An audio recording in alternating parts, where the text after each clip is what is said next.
तो उपचुनाव में आखिर कौन बाजी मारेगा, जनता इसका फैसला करेगी। और आज इसे लेकर, चुनाव के लेकर जो है मतदान की प्रक्रिया भी सुबह से ही जारी है।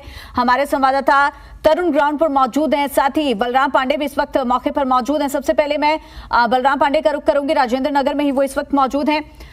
बलराम, कैसी स्थिति है वहां पर? सुबह के वक्त जिस तरीके से लोगों में उत्साह देखने को मिल रहा था, अभी शाम होते होते तक कैसा है जनता का मूड, कितना उत्साह है?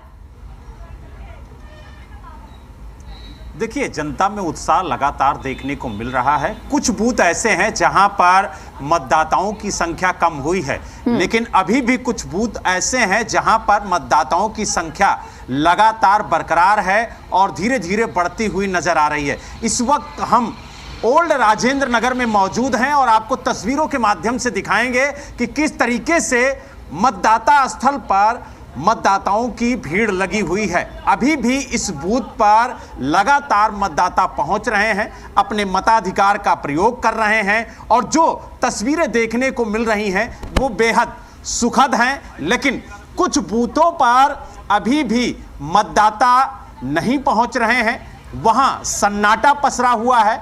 यही वजह है कि लोकतंत्र की अलग अलग तस्वीरें देखने को मिल रही हैं। जो मतदाता हैं कुछ पोलिंग बूथों पर पहुंच रहे हैं, कुछ पोलिंग बूथों पर नहीं पहुंच रहे हैं। यही वजह है कि जो वोटिंग परसेंटेज है उसमें भी गिरावट दिखी गई है।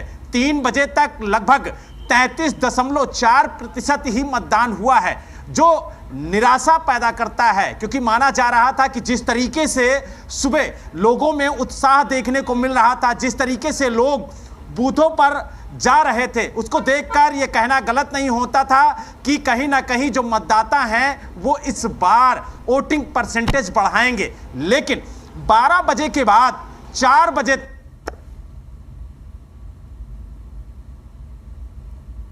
चलिए, फिलहाल बलराम से हमारा संपर्क टूट गया है। तरुण भी हमारे साथ लगातार बने हुए हैं, इंद्रपुरी में इस वक्त मौजूद हैं। तरुण, कहां तक पहुंचा है वोटिंग परसेंटेज? सुबह के वक्त लोगों में उत्साह था, 12 बजे के बाद क्या धूप की वजह से फिलहाल लोग घरों से बाहर नहीं निकल रहे? अभी भी उम्मीद की जा सकती है 4:30 हुए, 6 बजे तक जो है मतदान केंद्रों तक पहुंच के लोग अपने मताधिकार का इस्तेमाल कर सकते हैं। कैसा उत्साह? देखिए, इंदरपुरी वार्ड के अंदर मैं मौजूद हूं और कंपैरेटिवली बाकी किसी वार्ड के यहाँ पर पोलिंग परसेंटेज ज़्यादा ही रहने की संभावना है। आम आदमी पार्टी के कई विधायक ग्राउंड के ऊपर मुझे देखने के लिए मिल रहे हैं। सौरभ भारद्वाज मुख्य प्रवक्ता हैं आम आदमी पार्टी के। सौरभ जी, क्या कारण लग रहा है कि वोटर टर्नआउट थोड़ा स्लो दिख रहा है? देखिए, एक तो बाई इलेक्शन के अंदर किसी सरकार को बनाने या किसी सरकार को गिराने का वोट नहीं होता। जो सरकार चल रही होती है वो चल रही है। अब समस्या ये है कि गर्मी भी बहुत है, गर्मी का मौसम है और बाकी भी जहाँ जहाँ बाई इलेक्शन हो रहे हैं लोकसभा के, अन्य राज्यों से जो खबर आ रही है वो लो टर्नआउट ही है। मगर लो टर्नआउट के बावजूद भी जो है अच्छा, मुझे लगता है अच्छे मार्जिन से इस बार यहाँ पे हमारा कैंडिडेट जीतेगा। हमें पूरा जो है इस चीज़ का यकीन है और कोई फ्रस्ट्रेट होने की बात नहीं है, कोई किसी से चिढ़ने की बात नहीं है। बड़ा अच्छा चल रहा है। क्या इश्यूज हैं जिसके ऊपर आपको लग रहा है कि राजेंद्र नगर की जनता तीसरी बार आम आदमी पार्टी को चुनेगी? पीछे से नारे लोग लगा रहे हैं, भाग गए भाग गए।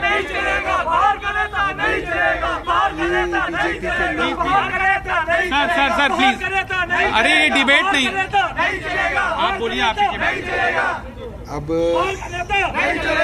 26 तारीख को रिजल्ट आ जाएगा। उसके अंदर बीजेपी के कैंडिडेट ने इतनी डेस्परेट लोगों को धमकी दी है कि आप काम कराने आ जाते हैं मगर वोट निकल के नहीं देते हैं। उससे ये बात साबित हो रही है कि बीजेपी के खेमे में काफ़ी घबराहट है। छोटी छोटी चीज़ों के लिए झगड़ा करने की कोशिश कर रहे हैं ताकि जो वोटर है वो भाग जाए, मगर लोग वोट डाल रहे हैं और हम लोग जीतेंगे।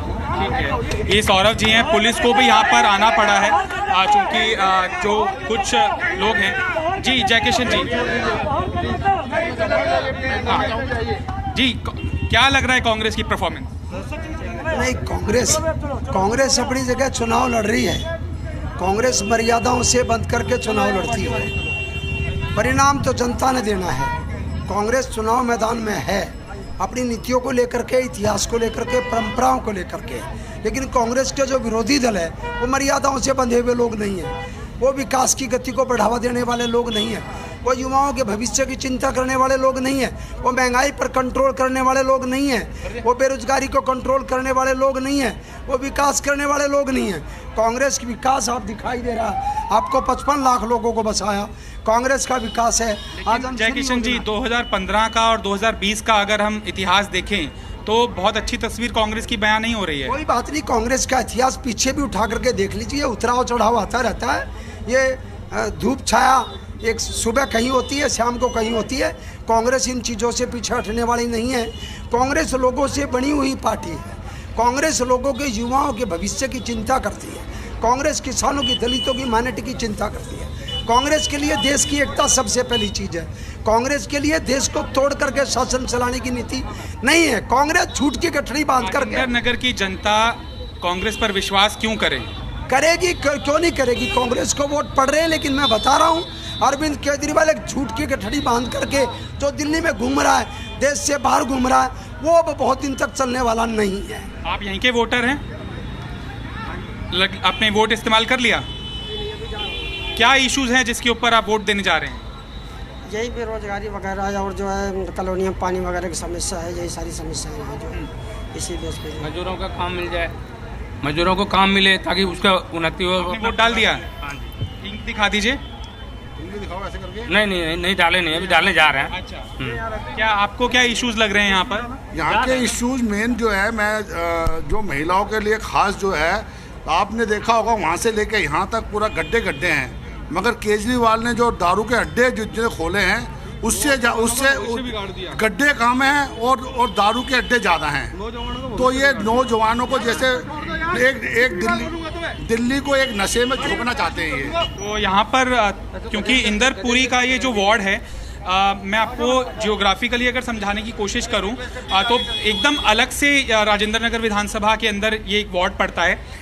ये वार्ड इसलिए तीनों प्रमुख पार्टियों के लिए बहुत डिसाइसिव है क्योंकि यहाँ पर बल्क वोटिंग होती है, यानी कि जो पोलिंग परसेंटेज हमें राजेंद्र नगर के वार्ड में, पांडव नगर के वार्ड में, यानी कि अगर कहें या फिर नारायणा गांव के वार्ड में देखने के लिए मिलेगा, उससे कंपैरेटिवली ज़्यादा इंदरपुरी के वार्ड के ऊपर पोलिंग आने की संभावना रहती है। लिहाजा तीनों पार्टियों के जो रिप्रेजेंटेटिव हैं, बड़े बड़े नेता हैं, वो यहीं पर रोम अराउंड करते हुए मुझे दिखाई दिए। जैसे सौरभ भारद्वाज, डीपीसीसी के उपाध्यक्ष जय किशन, बीजेपी के भी यहाँ पर कई कद्दावर नेता दिखाई दे रहे हैं, वो आसपास ही हैं। और यहाँ पर इस समय शुरू हो जाता है काउंटडाउन, जो लास्ट लेग ऑफ कंपटीशन है।